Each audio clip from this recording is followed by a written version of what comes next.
truc. Maintenant, on a découpé à la scie à ruban des planchettes. Une belle face, dans le fond, qu'on avait fait à la dégaucheuse dans un premier temps. L'autre face, ici, là, j'ai des marques un peu là, de ma lame de scie à ruban. Avant de faire de la lamination avec ça ou du formage de bois, il faut avoir une surface parfaitement égale.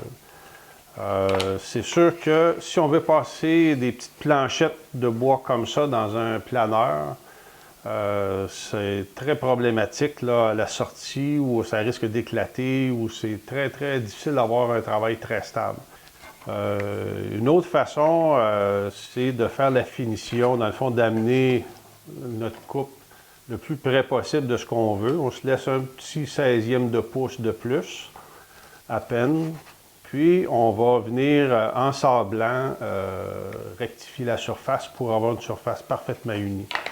C'est sûr que si je veux sabler avec une sableuse orbitale ou n'importe quel autre type de sableuse à main, dans le fond, si je veux sabler une surface comme ça, juste une petite section, ça va être très, très difficile d'avoir un résultat très égal.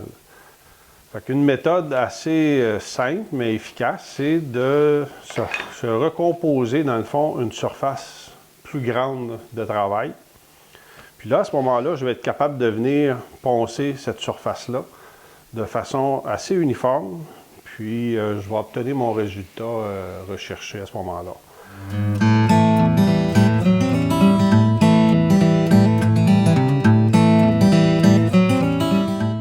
À travers nos cours en ligne, vous pouvez apprendre plusieurs techniques dans le travail du bois.